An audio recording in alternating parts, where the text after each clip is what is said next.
you joined the band, did you instantly feel like your position was secure, or did you feel like Fuck no. Are you crazy? when did you when you joined the Foo Fighters, you were 28 years old? Yes. Did you kind of feel like my whole life is falling apart and I'll never do anything great and like I'm too old to become a rock star? Like that's not that old, Yes. but I feel like when you're 28, you're freaking out about Yeah. that, right? Is that Well, what you were feeling at that time? I dude, honestly, yeah, kind of in a way, and it's funny because when I look back at that time period, this first few years of being in the Foo Fighters, and even when I see pictures, I look like I'm 16 or something, you know. And I in my mind, I'm like a kid, but I really wasn't. Like I was a full grown, adult human, but like and had been for quite a while, you know. Um, so yeah, it's funny because I was playing in No Use for a Name, like because it's sort of trajectory of my of life back then was that I had moved to LA when I was 18 and like tried to make it and do all that stuff, and played around in bands, and nothing ever really worked out. And then I moved up to San Francisco in the mid '90s and joined No Use for a Name, and then started like making records and going on tour and doing that whole thing. But I was beginning to feel that thing that you feel where you're like, well, the writing was kind of on the wall that scene and our, I don't know, your sort of band's popularity or whatever was like diminishing, and this new stuff was coming up, and that scene was beginning to fade a little bit, So like I was aware of that, and that period right there, right before I joined Foo, was like I had dropped out of high school and never went to college, and I remember I went to, like took like a full load of classes at City College up in San Francisco, and was just kind of thinking I wasn't seriously thinking about like quitting the band or any kind of like radical life change or anything, but I was just kind of beginning to feel that thing like, what comes next, and not like in a bad way, not in a negative way, but like, I was stoked. Had made some records, I'd done some tours. I certainly didn't feel like, oh gee shucks, this is terrible, like, but I didn't think that something like Foo Fighters was ever going to come along at that point. You know what I mean? I mean, rock and roll was game, and I was like you said, I wasn't exactly young anymore. So that's the reality of that. And then luckily, I joined a band with a bunch of people that I was all, we were all like a little, we were all seasoned a little bit at that point. You Yeah, know what I right, mean? right. Yeah. When So it was perfect. when you joined the band, did you instantly feel like your position was secure, or did you feel like Fuck no. Are you crazy? when did you feel like what like first of all, did you feel I like don't feel like that now. you don't feel like I that mean, now? How's that I'm not. I'm possible? just because I'm not hardwired to feel that way. I just do not. That's not how I am. That's not what I am. It doesn't Yeah. matter if it, like, yeah, I like, I can rationalize that, like, it's been a long time, and like, that there is some level of security or whatever. But I just don't think like I'm just so hardwired to think like, oh my God, this is all going to go away, and I'm going to get a job at Starbucks, and fuck, what am I going to do now? I don't know. That's like, I wish I could let that go, but I can't.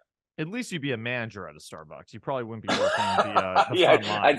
that's right. I'd step right into management. I tell you, that was one of the funniest jobs I ever had. I had a lot of goofy jobs in my younger years, and when I was in No Use for a Name, like it it was sort of like being a full-time musician, except that we just didn't make that much money. So I would come home from tour, and within a couple of months, I'd have to go get a job delivering pizzas or whatever. And I got a job at this little coffee shop. But, this was just before Starbucks had really taken over the world, but it was like that kind of thing. But it was it was kind of like a bakery coffee shop. And part of the job was people would order cakes, and you'd have to write like happy birthday Larry on it or Yeah, whatever. And right, right. which I could never do. And I was just a terrible employee at that point. I didn't care. It was just something to fill I just needed to pay rent before the next tour kind of thing. And I was like probably like 27 or 26 or something, by then. And I remember the woman that was like the manager was like pretty young and maybe in college. And she would just be so mad at me all the time because I was just the worst employee, and I would just be getting rung up every day by like a 19-year-old, you know, and I'd just be like, I just can't get it. I'm sorry, I can't do the icing. I'm trying. I just can't do it. You I know. don't think I could do it either. I'd be horrible at that. I No, bad it's hard. handwriting with a pen and a pencil. You know, I can't even do that, Yeah, let alone yeah, cake. yeah. Did you feel like I'm looking back sorry, at I'm it? late again, but I'm Yes. still drunk from last night. What do you want from me? What do you want me? I'm trying to sober up here. Yeah. Come on. This Yeah, isn't I was my at the fault. Swingin' Utters show at the Trocadero, and I'm still technically pretty drunk. So, but I made it. But I made it. Of course, the writing Yeah. on the cake is not going to be clean. So what do you want from me? Come on. Right. Did you feel like you were like looking back on yourself though? Do you feel like you had to shed a lot to become like now I listen to you and like you're so good. When you joined the Foos, do you feel like you were a good enough guitar player to truly be in that band, or do you think something else pushed you into that band? I mean, I'd certainly had to adapt, you know, for you, like, I think what it's interesting, even before Foos, like what I wasn't, I never really thought about or cared much about rhythm guitar playing. I just never thought about it. I did it, you know, like as a teenager and stuff.